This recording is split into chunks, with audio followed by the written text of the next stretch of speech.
Hello, everyone, and welcome to the Real Watchers live stream for May 14th, 2025. Hope you're all having a fantastic day so far and a good week, too. Why not? While you're at it, just have a good week in addition to having a good day.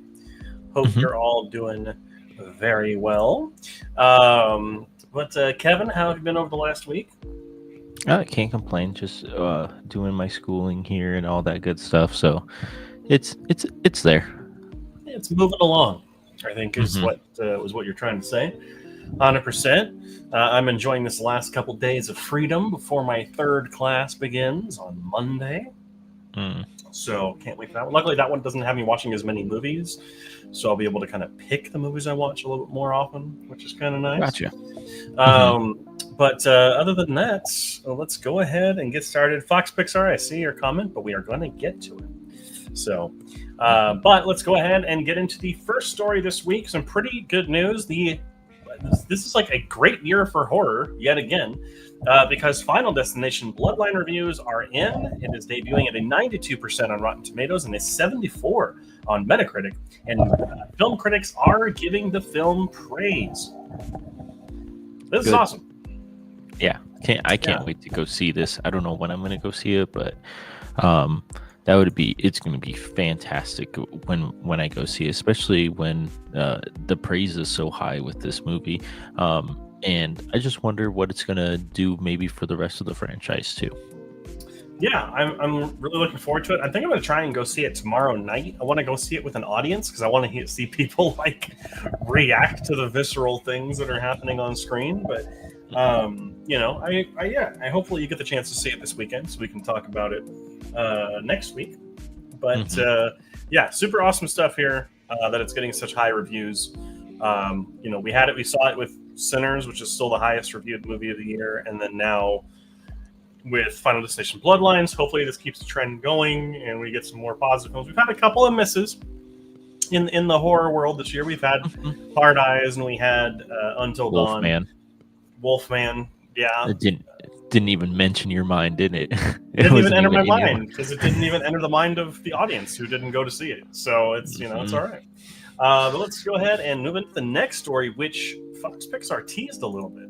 He did a little bit, but the Super Mario Bros. 2 movie is now called Super Mario World, according to a leaked on Twitter. So this might not even be the name of the movie. We don't know. So it's pretty much because this was leaked on Warner Brothers or whatever, or Universal's official Twitter. In a list of names or films that are coming soon. And it was accidentally posted because they immediately took down the post and re-uploaded it without the name on there. It is going to be called Super Mario World, which I'm sure fans of Nintendo are pissing themselves with excitement because of that name. Because that's the game that all of us have played at one point. I'm sure, even I have, and I'm not a Nintendo guy. So, I know that name has a lot of weight. But I know you were a big fan of the first one. Are you looking forward to the second one? Oh, absolutely. Just nostalgia is going to run through my veins when I go see this. And the little teases that they did at the end of the first one, which is going to be cool. But I wonder what they're going to do because they have so many other worlds to explore. Like they could do Mario Galaxy next after World or something like that. So just want to see where they take this franchise. Sure. I know what we all want to see. We all want to see Wario's fat ass. We have to get all the characters, so why not? Exactly. Alrighty, next up, talk about more reviews coming out. Initial reactions and reviews are coming out for Mission Impossible: The Final Reckoning, calling it dull, and the plot goes nowhere. Still, it has debuted with an 88% on Rotten Tomatoes and a 70 on Metacritic. It is the franchise's lowest review-scored film since Mission Impossible 3. Okay. Which, if an 88% Rotten Tomatoes and a 70 Metacritic is low, it's still something to be proud of. I didn't hear what you said on that one. I was going to say it's still probably a good movie, even though it's the lowest in the franchise. It's just kind of a shame that they're kind of going out on what seems to be a little bit more disappointing of a film than the last one. So, but moving right along. Yeah, moving right along. Captain America 4. Is this New World Order? Brave New World. Brave New World, sorry, will be available to stream on Disney Plus May 28th of 2025. So if you miss it in theaters like I did, a couple more days and then you get to see it. There you go. And it's pretty short, so if you haven't seen it yet, you'll be able to watch it pretty quickly. It is actually going to be 2 weeks from today. It'll be on a stream day when it goes live. Very cool. We're announcing now we're going to watch the entire film. No, we're not. I want to break copyright. But next up, speaking of event films, the next Godzilla x Kong movie is officially called Supernova and will be releasing the same day as The Legend of Zelda. That kind of seems like suicide for your movie, but okay. Or could be like a new Barbenheimer weekend because who knows? Because The Legend of Zelda will probably end up being $1 billion movie. And the last King Kong Godzilla film did very well financially, so I think it's gonna be a great weekend at the theater. Hopefully there's just no meme shit where people are throwing stuff around the theater. But I'm excited for both of these movies. Kong versus Godzilla is just two monsters beating each other up or beating up another monster, and then Legend of Zelda, I want to see what they do with Link and the adventures that awaits him. Yeah, and I'm really looking forward to the cast we got in this movie. Dan Stevens is coming back from the last film. He was like that trapper animal expert character, which people really liked his character. Caitlin Dever, who is just finishing up her role on Last of Us Season 2 as Abby, is joining the cast.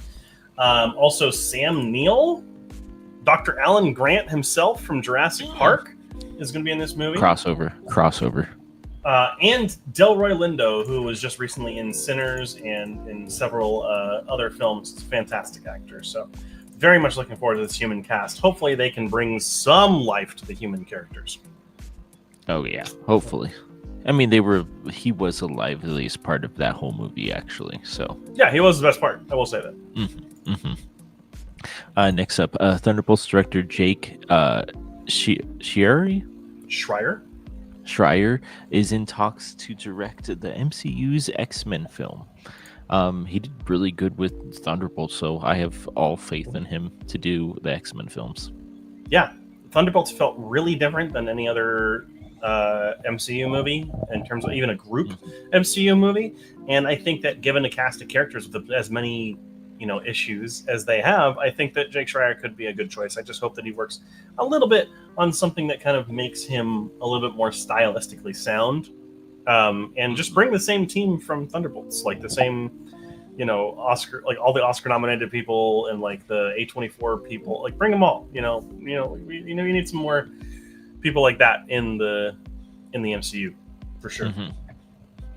Alrighty, next up, pretty exciting news here.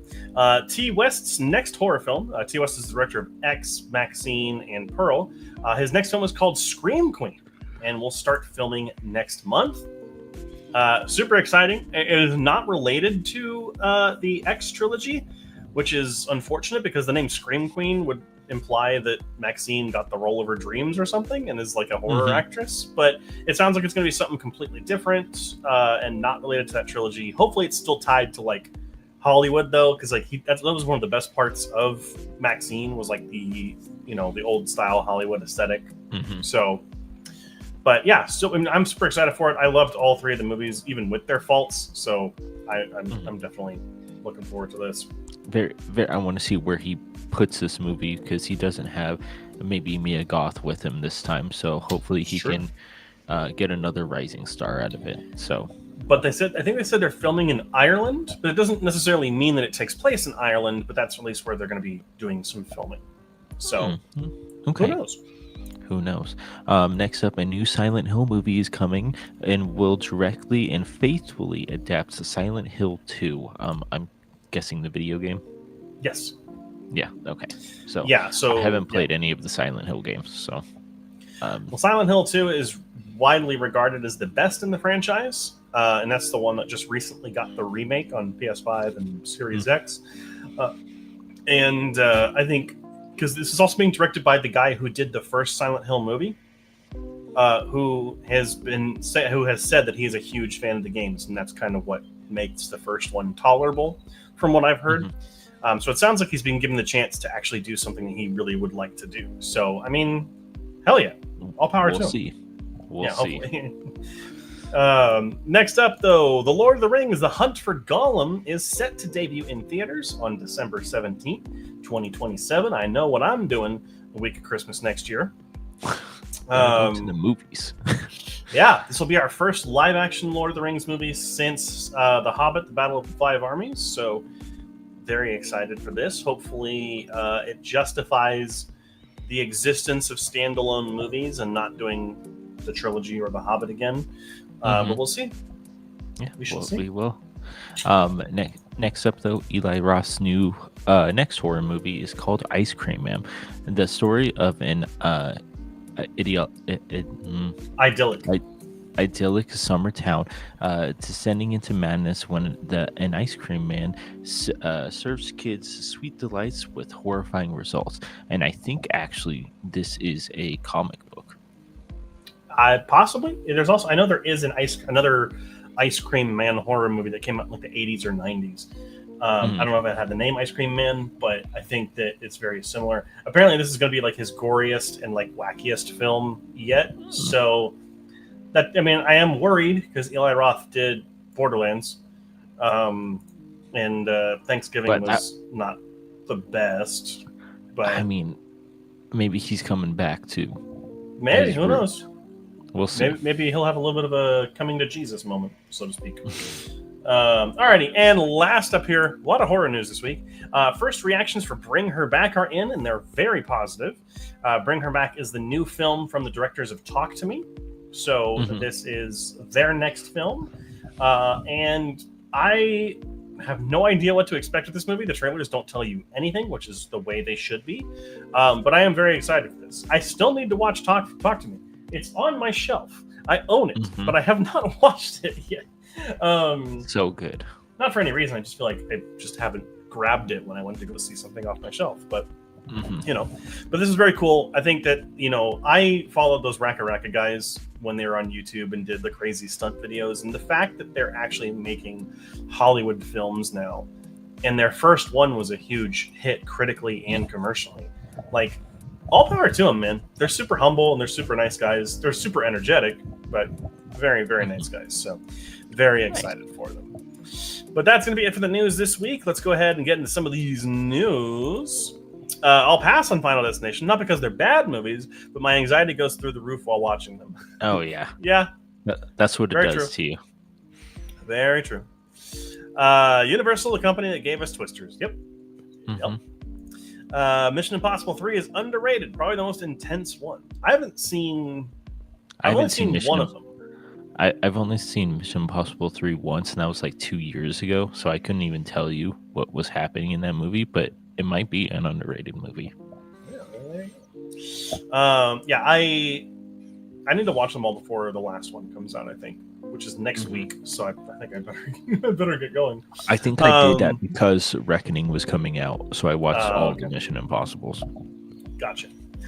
Will we see Baby Godzilla? Who knows? Oh, no, I hope not. What thing? Baby Godzilla.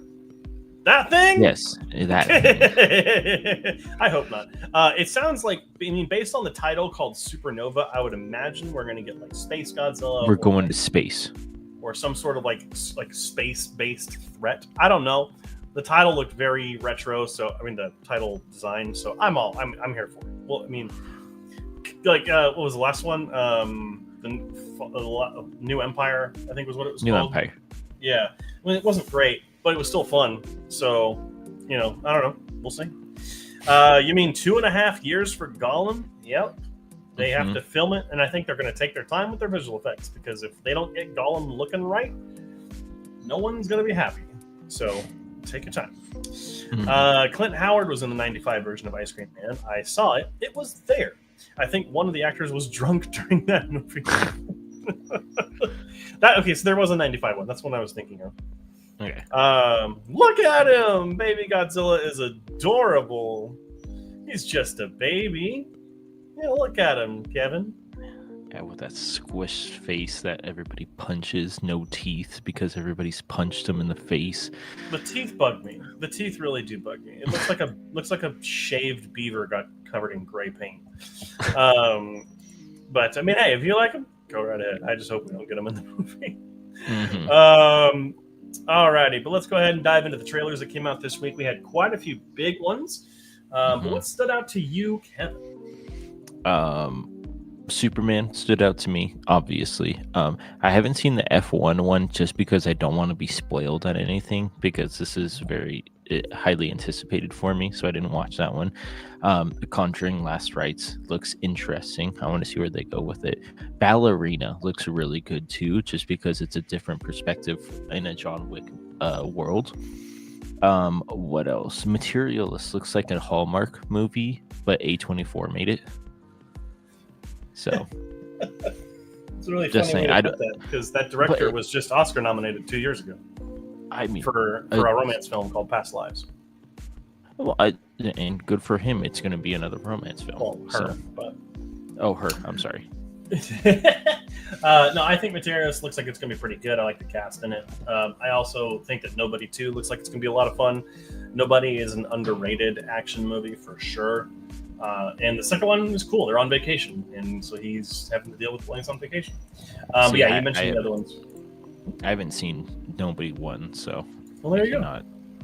Something to watch this week. But yeah, you mentioned all the other ones already. I mean, I'm not excited for the Old Guard 2. The Old Guard 1 on Netflix was really disappointing. So, you know, was that the Rona era of Old Guard? Yeah, it was during the middle of Corona. Yep. But it was made before, obviously. But see here, don't make fun of his teethers. I will. Shaved little beaver. All right. Well, let's go ahead and go into the box office, Kevin. Yeah. Oh, sorry. The box office. Yes. Thunderbolts coming in at number 1 with 32.4 million. Sinners coming in with 22.1 million. The Minecraft movie still hanging in there with 7.7 million. The Accountant 2 just a little bit behind with 6.7 million. And Clown in the Cornfield breaks the top 5 with 3.6 million. Good on them. Honestly, yeah, really surprised to see it there. We'll talk a little bit more about it when we get to the movie reviews section. But, I mean, we didn't really have anything come out last weekend. Except, like, Clown in the Cornfield was probably the biggest thing. And that was an indie horror movie. So, I mean, who knows? I mean, this makes sense with the kind of people I saw at the theater this weekend. You know, a lot of families going to see Thunderbolt or Minecraft. A lot of adults going to see Sinner or Accountant 2. So, you know, makes sense. Sinners is still a huge success story this year. Thunderbolts, we'll see how much money it makes in its final run, but yeah, some pretty understandable stuff there. Thanks. Interesting that the Nobody 2 trailer had Holiday Road playing, which I assume was a kind of parody National Lampoon's Vacation. Probably. I think there's definitely some inspiration of that in there for sure, based on the tone. And Nobody was a little bit more comedy infused than like other John Wick ripoffs. So, you know, certainly more than like a certain one that came out this movie that Kevin's in the middle of finishing. But let's go ahead and get into the movies that come out this weekend. Of course, we're starting it off with Final Destination Bloodlines. Plagued by a recurring violent nightmare, a college student returns home to find the one person who can break the cycle and save her family from the horrific fate that inevitably awaits them. Again, this is getting some pretty solid reviews for a franchise film like this, a franchise that does not have a lot of good reviewed films in it. So that's pretty awesome. Also, this is the last film that Tony Todd will have starred in, and apparently is a very good send-off for him as an actor. So, very excited about that. Up after that is Hurry Up Tomorrow. An insomniac musician encounters a mysterious stranger, leading to a journey that challenges everything he knows about himself. This film, of course, stars The Weeknd, Jenna Ortega, and Barry Keoghan, and is from the director of It Comes at Night. I want to say was the name of it. Is it It Comes at Night? Yeah, It Comes at Night. And we've seen the trailers for this in theaters a couple times. I think it looks interesting. No real reviews yet. The IMDb rating seems to be a little middle of the road. So who knows? If you're interested, go check it out. Up after that is Guns Up. When a job goes horribly wrong, an ex-cop and family man who moonlights as a mob henchman has one night to get his family out of the city. This immediately has lost me because it has Kevin James as the main character. So it's a comedy. Well, it says action comedy, but it definitely looks a lot more like a John Wick style or a Nobody style film, but with the King of Queens, Paul Blart himself. So I am not interested. And lastly, we have The Nature of Invisible Things. This is a film coming to us from Brazil and Chile. Hopefully it releases in theaters around here. Two young girls meet in a hospital, forming an unlikely friendship. Their shared experiences take them on an emotional journey filled with loss, goodbyes, and poignant realizations about life. Sounds like a pretty average kind of drama-style story, but haven't seen any trailers on it for yet, so who knows? It might be something pretty good. It could be, an Oscar nominee for, foreign feature. So who knows? Possibly. Alrighty, but that is it for everything before the movie reviews. So we'll go ahead and change up that music a little bit. Now, Kevin and I have something kind of interesting that happened this week. We watched the same number of movies. We did. So here's what we'll do. I'll go first. We'll go back and forth. We'll go 1, 1, 1, 1. And then the third movie is a movie that both of us watched. So we'll talk about it at the same time. But I'm going to go ahead. I'm going to start it out with the first movie that I watched this week, which was Lake Mungo, which is a horror film from Australia, kind of filmed as a fake documentary style film. I don't want to say found footage. It's more of a documentary style film. And this is one of the scarier movies that I've ever seen. It really plays into the kind of horror that affects me. Will everyone find this movie scary? Maybe not. But I think that what scares me as an audience member and as a viewer of movies really works here. I think that it's more like Longlegs or Skinamarink, where it's just a sense of dread throughout the entire thing. You never feel like safe or secure, and you feel like something is always watching you, which is horrifying. And also the end of this movie is a jump scare. It's the only one in the movie, but it is so goddamn effective. It's still right here in my brain almost a week after watching it, and it is horrifying in retrospect. If there's any criticism, I think it is a little bit too much of a slow burn. I think that there could have been a little bit more horror injected. It really feels like a true crime documentary for the first half of it.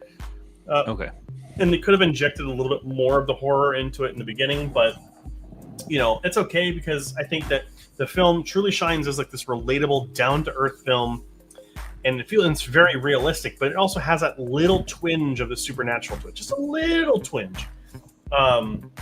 It unnerves me. It actually unnerved me watching this movie.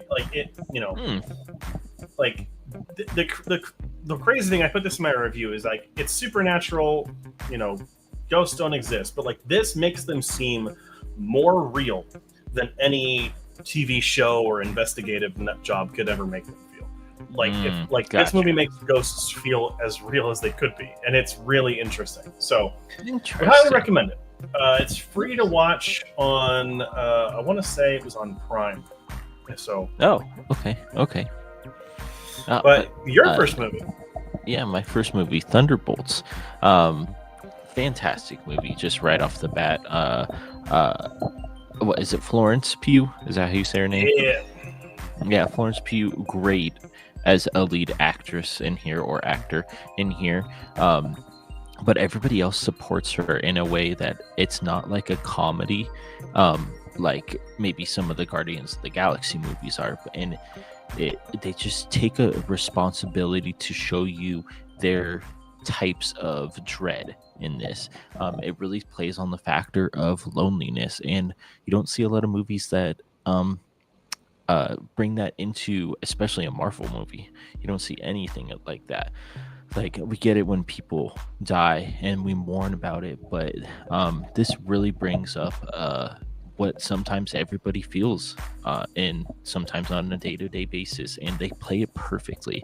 They don't give it like a comedy song when they're talking about the lonely or anything like that. It's straight just performances, and I absolutely love it. I gave it a 90 out of 100. Go see it, just because of the impact that it makes.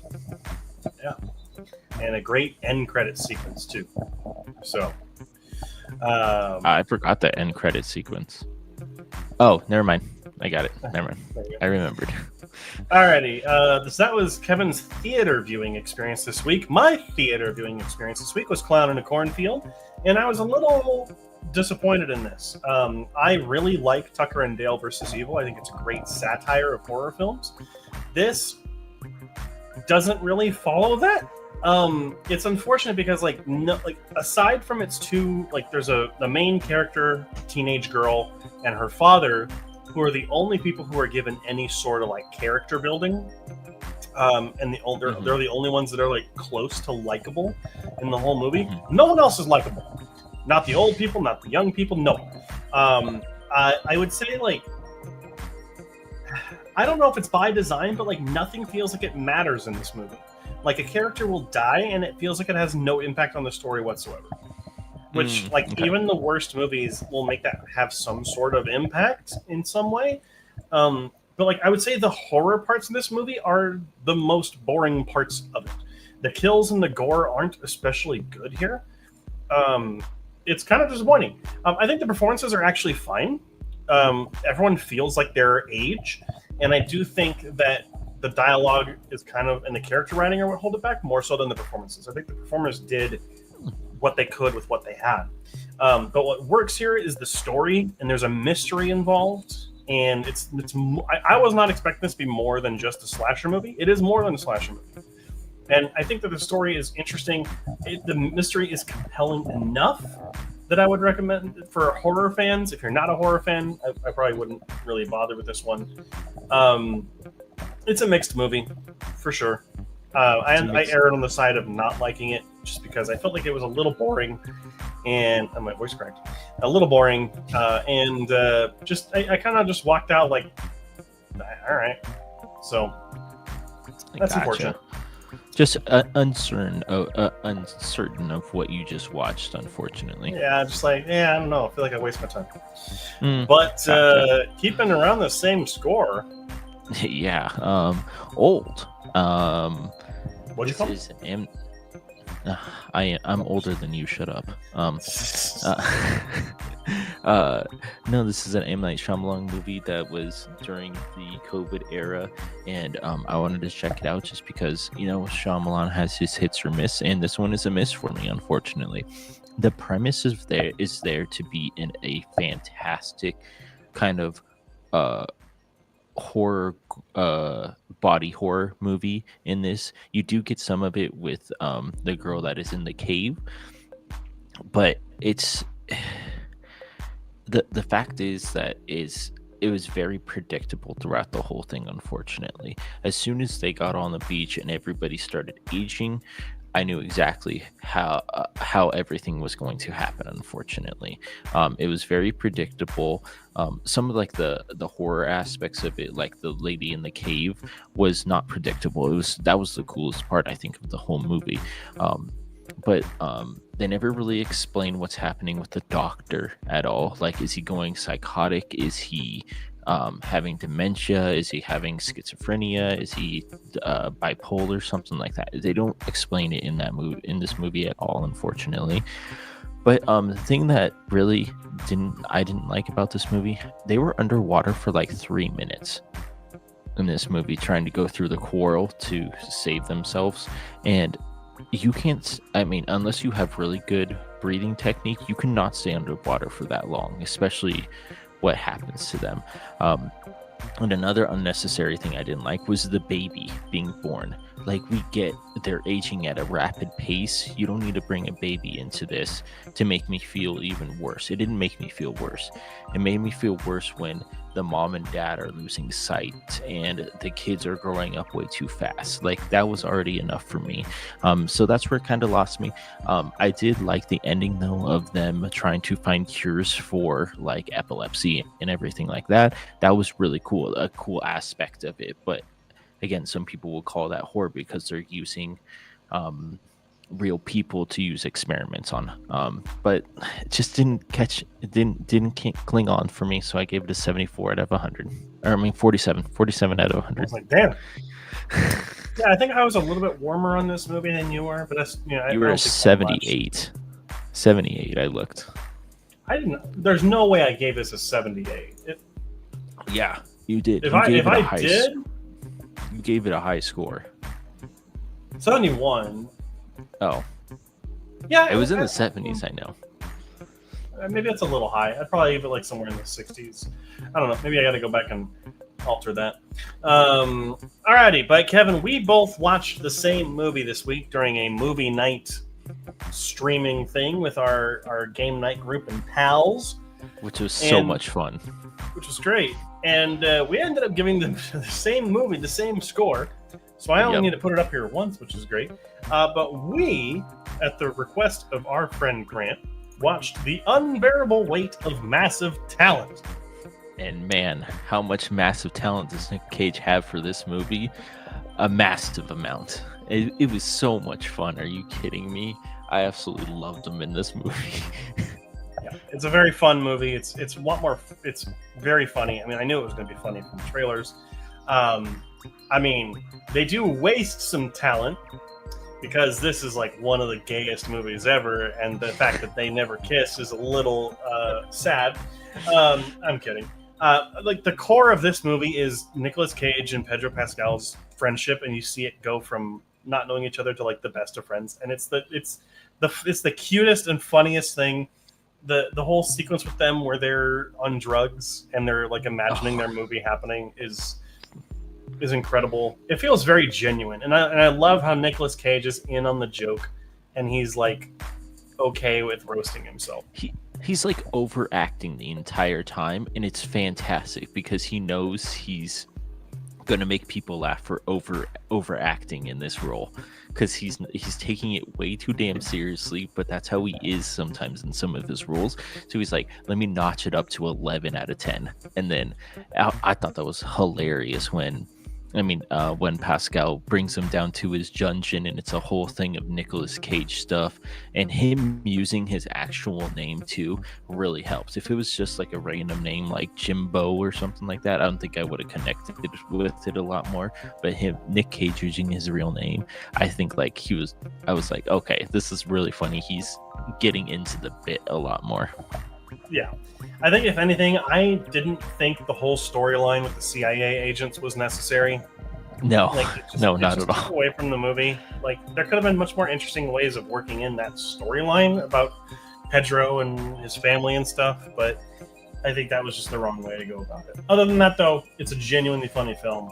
I think it would have been funny if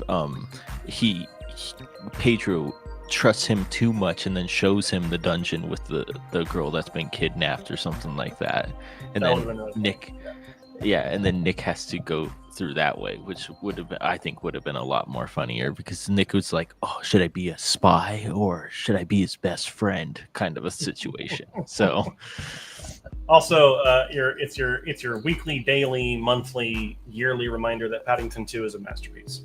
Oh, that was so funny. Have you cried during Paddington 2? Kevin needs to watch Paddington 2 now, confirmed. Alrighty, but let's go ahead and get into the wheel spin movies. Kevin, why don't you go first here? Yeah, I'll go first. The Art of Defense. This is a goofy short, and this one was just okay. I mean, it teaches you about the art of defense, which is boxing, which the art of defense now I think would be karate, because you have Karate Kid. That's what I grew up with. And it was okay. It wasn't the best of shorts. It wasn't the worst of shorts. It was just an okay short, unfortunately. I mean, animation is still on point. Again, these older shorts are fantastic for their animation. But it was just okay. I gave it a 68 out of 100. All right. My short was my first Droopy short, which is Wags to Riches, which I thought was a fun little short. It has some great physical gags in it. The whole swimming pool sequence was a lot of fun. I don't know if it's enough yet to make me a fan of Droopy as a character. It is my first short with him, so I'm going to have to watch some more. Hopefully I get some more. But yeah, it was fine. It was a fun little short, decently animated. I wouldn't say that it was like particularly well animated. Even considering it was Tex Avery, which like usually his are a lot better looking, but it was fine. It was fine. So Kevin, your movie. Yeah, you know it was a fine movie? Not this one. Vampires. This is a John Carpenter movie. I was very excited about it because I like Halloween movies, all that stuff. He's had some other really good ones as well, but this one just didn't do it for me, unfortunately. It's like cowboys. It's basically cowboys that are finding these vampires and killing them, and there's one of them called Valak, who is the main vampire that doesn't really get a good backstory in this. And I think if it did get a good backstory, I would have liked it a little bit better. Unfortunately, we don't know where Valak came from.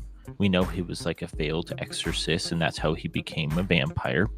That's all we get, though. I told you his whole backstory right there.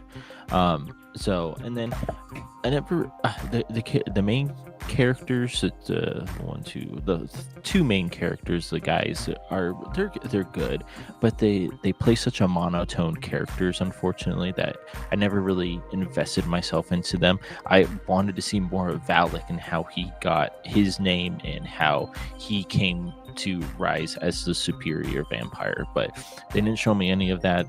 They just showed us shoot him up and put him out in the sun and watch him burn, and that's what this movie was. So I gave him 67 out of 100. All right. And my wheel spin movie this week was The Curse of Frankenstein from 1957, and I was excited to watch this one, but I left a little disappointed. I do think that it is a great piece of 50s gothic horror, kind of that colored film kind of style. Has some great sets and costume design. It really feels like a step up in like quality from the earlier Frankenstein films, but the earlier ones I would say are still better. The tone and the look of the film are great, and I would say that like those are the best parts of it. I do think this was a perfect movie for like a Halloween party. Have it on in the background. The performances are good, but I would say that only Peter Cushing and Christopher Lee are the good ones here. Everyone else is just kind of there. But it's so strange to me to see Peter Cushing in movies that aren't Star Wars. So like for my entire life, I've only known Peter Cushing as Grand Moff Tarkin, and now he's in other movies, which I knew he was in other movies, but like, I just had never seen him. But I think that Christopher Lee is good as the monster here, but I don't think he's like better than Boris Karloff or anyone else who played the monster before him. The film where it loses me though is its pacing. I do think this movie is relentlessly boring, and it does feel like a little bit of a mess in its pacing. I just couldn't really feel like I could get into this movie. It was one of those movies where I kept wanting to check my phone, but I don't do that. I keep my phone away from me when I watch movies. So like I don't want to see it, right? Like I'm watching the movie, but like I really wanted to check my phone. I will say that the way that portrays Dr. Frankenstein in this movie is at least a little bit more interesting, kind of more villainistic instead of a kind of tragic character. Professor. Yeah, he's much more like a psychotic in this movie. The problem is that it's an 83-minute movie, which is like an hour and 23 minutes, but it feels like it's 163 minutes. It feels like it's super long. It's not terrible by any means. It's just something like it's a product of its time and its budget, and I respect the hell out of it. But it's just like it feels longer than it is, and I didn't vibe with it. I didn't vibe with it. So Let me go ahead and get this down here. We did have a comment here. From my understanding, there was more to be done for vampires, but the budget was cut at the last minute, so we didn't see more. It's based off of the book. Shame you didn't like it, Kevin, as I feel it does well for what little it had, especially with when we find out why Jack is bitter. Yeah, but it's understandable, but again, it was a little predictable, a little bit as well. But again, I needed maybe a little bit more story, and I think I would have been hooked on it, unfortunately. So that budget cut I didn't know I had a budget cut, but it did play a part in this movie because again, like I said, if we get a background of we only get a background of Jack in this movie, nobody else. And if they would have made me like the characters a little bit more, I feel like I would have given it a higher score. And 67 doesn't mean he didn't like it. It just means that it was more middle of the road. Alrighty, but you know what time it is. And what time is it, Kevin? It's time to spin the wheel. There we go. Of course, we have all our movies input. And we lost Kevin. Hopefully he's okay. You didn't. Your video cut out, though. I don't see. I'll be back in a sec. Oh, okay. He's eating. I can hear it in his voice. Alrighty. But if you have any videos or any movies, that you would like to add to the wheel spin, go ahead and get those in now. We'll go ahead and limit it to one movie per person. We'll give it 2 minutes here. And then if you have any shorts as well, Joey, I know we should be good on shorts. Let me see. I mean, we're still pretty decent on shorts, but if you have some more, go ahead and throw them in there. But what are you looking for this week, Kevin? You got I don't know if Vampires is a horror movie or an action movie, but what kind of movie are you looking for? It's an action movie that wants to be horror. Let's see.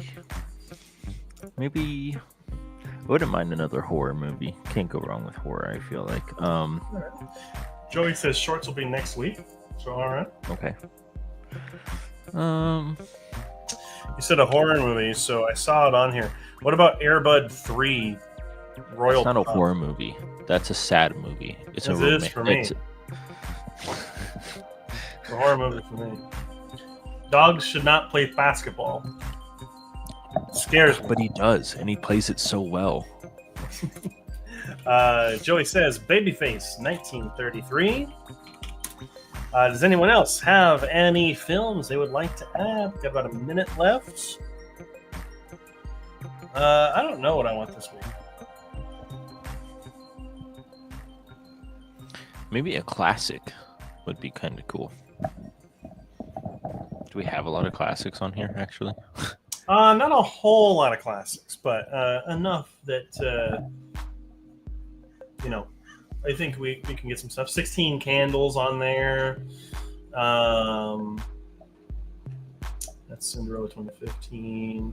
Muppet Treasure Island is a nostalgic classic. I have already seen Sicario, so that's going to be a Kevin movie. Madam Web, classic of last year's cinema. I mean, I haven't watched it yet. If somebody wants to... Oh, is it on there? It is on there, yeah. Oh, all right. It's been 2 minutes. We'll go ahead and start spinning the wheel. Kevin, let's get you a short. Yeah. I'm going to get the Stalker short just to piss you off, too. If you do. I'm calling also, no one can read it except for me, so I can just not give it to you. Yeah, you can just tell me when I get it. It is... the closest one is actually Satan's Waiting. Satan's Waiting. Which I watched because I just loved the name. But Kevin, that is going to be your short this week. Satan's Waiting. It's a pretty good one. I enjoyed it. So go ahead and put that in there. Oops. I thought it's a Tom and Jerry one. No. It's this, yeah. Sylvester. It's a pretty good one. I really enjoyed it. All right, let's go ahead and spin it and get my short.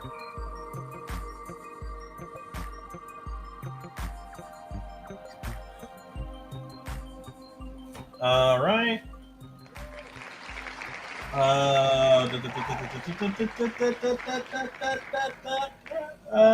Okay. I think it says Poultry Panic or Pastry Panic. Let me go ahead and check here. Pantry Panic. I almost got it. Pantry Panic was actually on there twice, so that's a no-no. We'll go ahead and remove both of those. Alrighty. So we'll shuffle it up. Kevin. Mm-hmm. Let's get you a movie. Oh, if I get Treasure Planet 2 or Atlantis, I'd be pretty stoked about those two. Well, you had to go ahead and say that, and you're getting Cellular 20. Was it even close? No. Cellular 2004. 2004.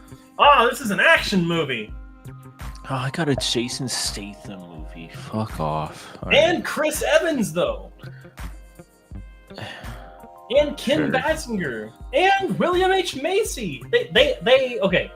They make up for the fact that you're watching a Jason Statham. Yeah, maybe. We'll see. We'll see how that goes. I mean, it's before he was a bad actor. So, I mean, he was always a bad actor. I'll be the judge of that next week. Alrighty. And here we go. Shuffling it up. Let's go ahead and get Garrett's, or mine, excuse me. I don't know why I talk in third person. And my movie is The Jerk. I believe this is the Steve Martin one. Yes, which I have actually never seen. So I'm super excited about that.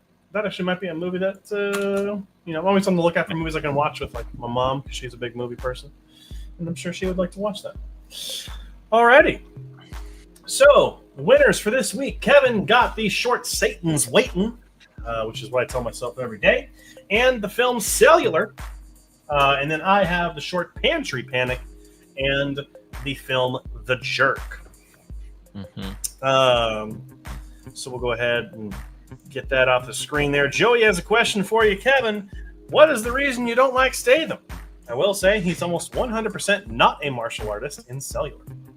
That's good. He just plays the same character in like 7 different movies, unfortunately. So I don't know if it's because he's so good at what he does that he always gets casted for that, or he just can't branch out. Sure. I actually really enjoyed him in Hobbs and Shaw, I will say. I think he played that role pretty well. But who was there with him? The Rock. He was better than The Rock. So, I don't know. But I've very much soured on The Rock. But see, The Rock was worse than Statham. If The Rock wasn't there, would Statham be worse? So like Nickelback, I get it. Yeah. Except Nickelback is good. You don't have to kid yourself, Kevin. Don't kid yourself. We all know they're terrible. I mean, hey, they're not Imagine Dragons though. So I think like Imagine Dragons has two. Oh, Kevin. I like both of them. Okay, they have bops. Anyhow, but that's gonna be it for the show this week. I hope you all had a great time. We have a brand new movie club coming out this Friday. It'll be on the film Rush, right in time before the F1 movie comes out. So that'll be out on Friday. So make sure you're subscribed so you know when that goes live. And of course, we do have this live stream that goes live every single Wednesday at 7 p.m. Pacific Standard Time.